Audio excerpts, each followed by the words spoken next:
ആദ്യമായി ഈ വേദിയിൽ ഈശോയുടെയും മാതാവിൻ്റെയും അടുത്ത് നിന്നുകൊണ്ട് സാക്ഷ്യം പറയാൻ അനുവദിച്ച നല്ല ദൈവത്തിനും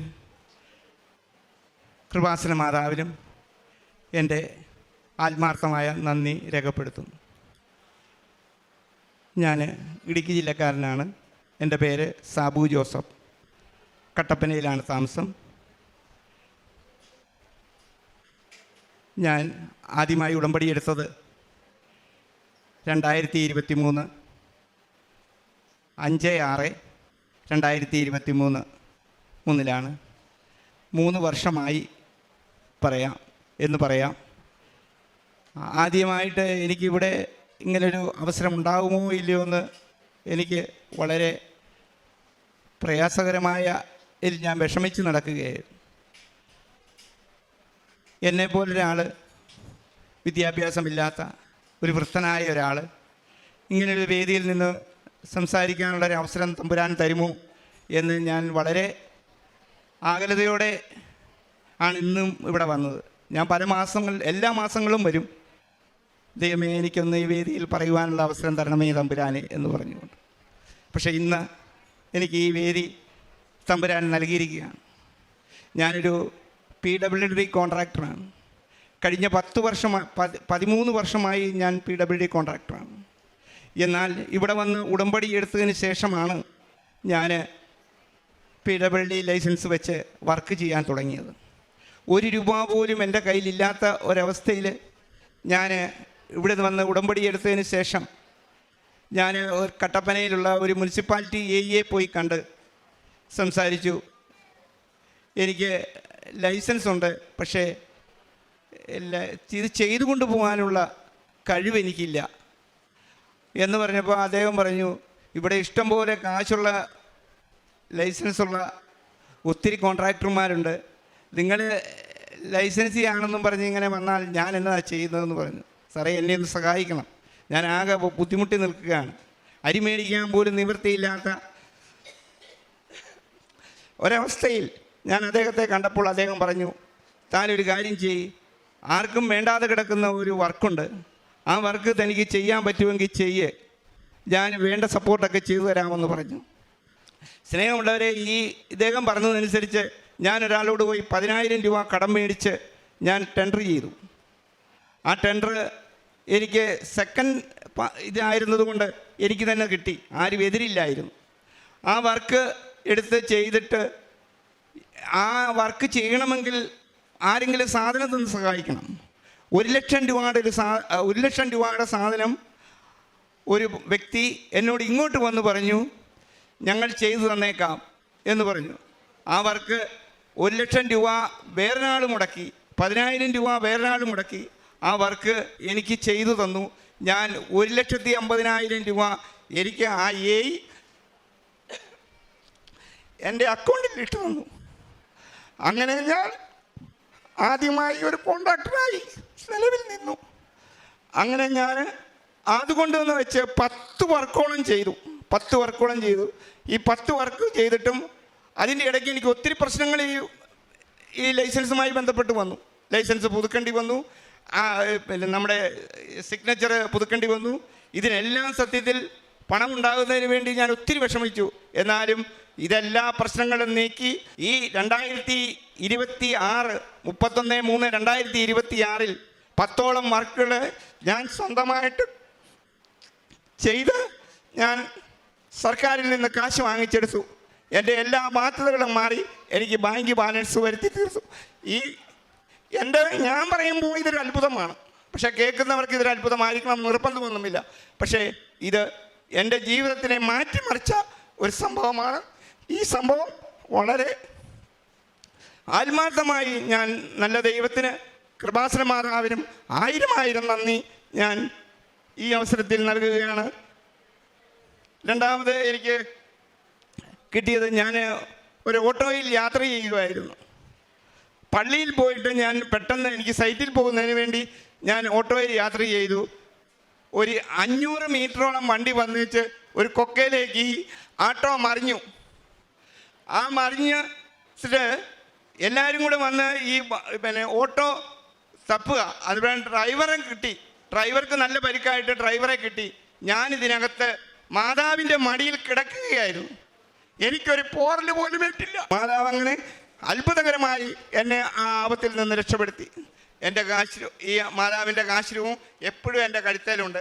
ഇങ്ങനെ ഞാൻ കൊന്തയിൽ കൊണ്ട് നടക്കുകയാണ്. ഞാൻ ഇന്നും പള്ളിയിൽ പോകുമ്പോഴും ആണെങ്കിലും എവിടെ പോകുമ്പോഴാണെങ്കിലും ഈ കാശ്രൂപവും ഈ മാതാവിൻ്റെ എല്ലാ ഈ കൊന്തയിൽ എൻ്റെ എപ്പോഴും ഉണ്ട്.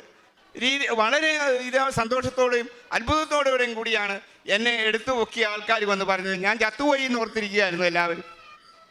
അത്രത്തോളം അത്ഭുതകരമായിട്ടാണ് ഞാൻ അവിടുന്ന് രക്ഷപ്പെട്ടു വന്നത്. അപ്പോൾ അത് എന്നെ സംബന്ധിച്ചിടത്തോളം ഭയങ്കര അത്ഭുതമാണ്. മൂന്നാമതായി എനിക്ക് പറയാനുള്ളത്, എനിക്ക് നല്ലൊരു വീടില്ലായിരുന്നു.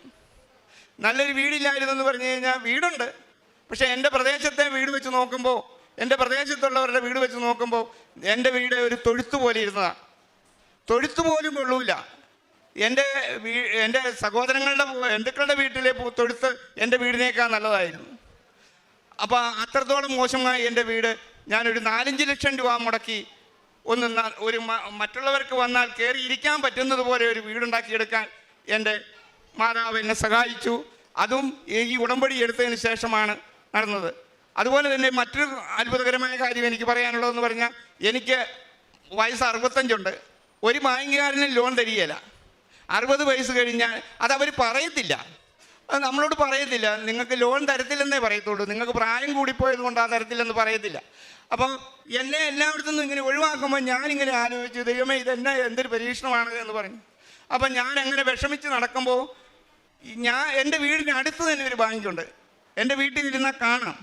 അവരെന്നെ ഞാനൊരു നല്ല വ്യക്തിയാണല്ലോ എന്നോർത്ത് അവരവരുടെ കമ്മിറ്റിയിലൊക്കെ എന്നെ ഉൾപ്പെടുത്തി വെച്ചിട്ടുണ്ട്. ഇതൊന്നും ഞാൻ അറിയുന്നില്ല. ഒരു ദിവസം എന്നെ വിളിച്ചിട്ട് പറയുകയാണ്, സാവു ചേട്ടൻ ഒരു കോൺട്രാക്ടറല്ലേ, സാവു ചേട്ടൻ ഞങ്ങളുടെ 5 ലക്ഷം രൂപ തരാമെന്ന് പറഞ്ഞു. ഞാൻ ഞെട്ടിപ്പോയി സുഹൃത്തുക്കളെ. അത്രത്തോളം വിഷമസന്ധി നിൽക്കുന്ന എന്നെ വിളിച്ച് 5 ലക്ഷം രൂപ തരുക എന്ന് പറയുമ്പോൾ എന്നെ സംബന്ധിച്ചിടത്തോളം അത് വലിയ കാര്യമാണ്. അതുകൊണ്ട് എനിക്ക് പറയാനുള്ളത്, കൃപാസനത്തിൽ വരുന്നവരെ ആരും വെറുകയോടെ വിടത്തില്ല എന്നുള്ളൊരു സത്യം എനിക്ക് വ്യക്തമായി മനസ്സിലായി. അതുകൊണ്ട് ഞാൻ എല്ലാ മാസവും വരും, പുതുക്കാനും വരും, എല്ലാ സമയത്തും വരും. ഞാൻ 2-ാം തീയതി വന്നപ്പോൾ അച്ഛനെ കാണണമെന്ന് ഓർത്ത് വന്നതാണ്. അന്ന് അച്ഛനെന്നല്ല ആരും ഇല്ലായിരുന്നു. ഇവിടെ കുറച്ച് പേര് മാത്രമേ ഉണ്ടായിരുന്നു. ഞാൻ ഇവിടെ നിന്ന് പ്രാർത്ഥിച്ചിട്ട് തിരിച്ചു പോയി. പത്രവും മേടിച്ചുകൊണ്ടാണ് തിരിച്ചു പോയത്. ഞാൻ എല്ലാ മാസവും പത്രം മേടിക്കും. എല്ലാവർക്കും ഒരു ദിവസം 5 പത്രമേ ഞാൻ എടുക്കത്തുള്ളൂ. ആ പത്രം ഞാൻ 5 കിലോമീറ്ററോളം നടന്ന് കൊടുക്കും. 5 കിലോമീറ്റർ നടന്ന് കൊടുക്കും. ഞാൻ എൻ്റെ സൈറ്റിലോട്ടൊക്കെ പോകുന്ന നടന്നാണ്. എല്ലാവരും പറയും, നിങ്ങൾ വലിയ കോൺട്രാക്ടറാണെന്ന് പറഞ്ഞ് നടക്കുക, എപ്പോഴും നടന്ന് നടക്കുന്നത്. ഞാൻ പറഞ്ഞു, നടന്നില്ലെങ്കിൽ ഉള്ള പ്രശ്നം എന്താണെന്ന് വെച്ചാൽ ഞാൻ ഈ കാര്യങ്ങളൊന്നും പറയത്തില്ല. ഞാൻ പറയും, നടന്നില്ലെങ്കിൽ നമ്മൾ വീണ് പോകും. നമുക്ക് നടക്കാൻ പറ്റുന്ന സമയത്ത് ചിലരൊക്കെ കണ്ടിട്ടില്ലേ, രാവിലെ എഴുന്നേറ്റ് നടക്കുന്നു, വൈകുന്നേരം വേറ്റ് നടക്കുന്നു. ഇതൊക്കെ നടക്കുന്നില്ല. നമുക്ക് അങ്ങനെയൊന്നും നടക്കേണ്ടി വരുന്നില്ലല്ലോ. നമുക്കൊരു രോഗവും തമ്പുരാൻ തരുന്നില്ലല്ലോ. അത് നമ്മൾ നടക്കുന്നത് കൊണ്ടും കൂടിയാണ്. നമ്മളെ നടത്താനാണ്, നമുക്ക് നടക്കാനാണ് എപ്പോഴും ആഗ്രഹം. നമ്മൾ നടക്കണം, നമ്മൾ എപ്പോഴും നടക്കാൻ ശ്രമിക്കണം. നമുക്ക് വണ്ടി ഉണ്ടെങ്കിലും നമ്മൾ വീട്ടിലിട്ട് നടക്കണം. എന്തിനാണ് നമ്മൾ നടക്കാതിരിക്കുന്നത്? നമ്മൾ വീണ് പോയാൽ നമുക്ക് നടക്കാൻ പറ്റില്ല. അതുകൊണ്ട് നമുക്ക് പറ്റുന്നിടത്തോളം കാലം നമ്മൾ നടക്കണമെന്നാണ് പറയുന്നത്. അതുകൊണ്ട് ഞാൻ പറയുന്നത്, പത്രം കൊടുക്കുന്നു മാത്രമല്ല, ഞാൻ എന്നെക്കൊണ്ട് കഴിയുന്ന എല്ലാ സഹായങ്ങളും ഞാൻ പാവങ്ങൾ വന്ന് ചോദിച്ചാൽ, രോഗികൾ ചോദിച്ചാൽ, വൈകല്യമുള്ളവർ ചോദിച്ചാൽ എല്ലാവരും സഹായിക്കും. അതിൻ്റെ ഇടയ്ക്ക് ഞാൻ ഒരു കുട്ടി BA-ക്ക് പഠിക്കുന്നൊരു കുട്ടിയാണ്. എന്നോട് എൻ്റെ മോൾ വന്ന് പറഞ്ഞു, ഇങ്ങനൊരു കുട്ടിയുണ്ട്, ആ കുട്ടിയെ സഹായിക്കാൻ പറ്റുമോ എന്ന് ചോദിച്ചു. അപ്പം ഞാൻ പറഞ്ഞു, ഞാൻ അവരെ കാണാമെന്ന് പറഞ്ഞു. ഞാൻ അവരെ പോയി കണ്ടു. അവർക്ക് BA-ക്ക് പഠിക്കുന്ന കുട്ടിക്ക് ചെവി കേൾക്കത്തില്ല. 30,000 ആശുപത്രിയിൽ നിന്ന് കുറിച്ച് കൊടുത്തു. 30,000 രൂപയുടെ ഇയർഫോൺ മേടിക്കാൻ അവർക്ക് ഞാൻ കാശ് കൊടുത്ത് സഹായിച്ചു. അപ്പോൾ അങ്ങനെയുള്ള പല കാര്യങ്ങളും എന്നെക്കൊണ്ട് ദൈവം ചെയ്യിപ്പിക്കുന്നുണ്ട്, എനിക്ക് ദൈവം തരുന്നതുമുണ്ട്. അതുകൊണ്ട് ദൈവമേ, ഞാൻ എല്ലാ കാര്യത്തിനും എന്നെ ഈ നടത്തിയതിനും എല്ലാവരെയും, കൃപാസന മാതാവിനും നല്ല തമ്പുരാനും എല്ലാം ഞാൻ 1000 കോടാനുകോടി നന്ദി പറയുന്നു. ഞാൻ ഇന്നും പറയുന്നതാണ്, ഇന്ന് ഈ വേദിയിലും പറയുന്നു.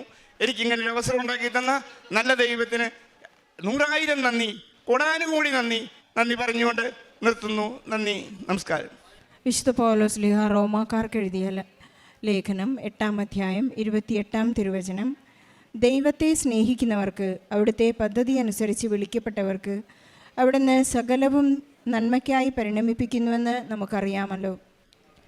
സാബു ജോസഫ് എന്ന ഈ സഹോദരൻ തൻ്റെ ഏറ്റുപറയുന്നത്, എൻ്റെ പ്രായം കഴിഞ്ഞതുകൊണ്ട് തന്നെ ആരും ഗവനിക്കുന്നില്ല എന്ന ഒരവസ്ഥയിലാണ്. തനിക്ക് യാതൊരു സാധ്യതകളുമില്ല, എൻ്റെ ജീവിതത്തെ മുന്നോട്ട് നയിക്കുവാനൊരു സാധ്യതയുമില്ല എന്നുള്ള വലിയ സങ്കടങ്ങളോടൊക്കെ കൂടിയാണ് ഇവിടെ വന്ന് ഉടമ്പടിയെടുത്ത് പ്രാർത്ഥിക്കാൻ തീരുമാനിക്കുന്നത്. അദ്ദേഹത്തിനുടെ ജീവിതത്തിലുണ്ടായ വലിയ അത്ഭുതങ്ങൾക്ക് നിദാനം not by merit but by grace എന്ന അടിസ്ഥാനത്തിലാണ് അദ്ദേഹത്തിൻ്റെ ജീവിതത്തിലെ എല്ലാ കാര്യങ്ങളും അദ്ദേഹം തന്നെ വെളിപ്പെടുത്തുന്നതും സാക്ഷ്യപ്പെടുത്തുന്നതും.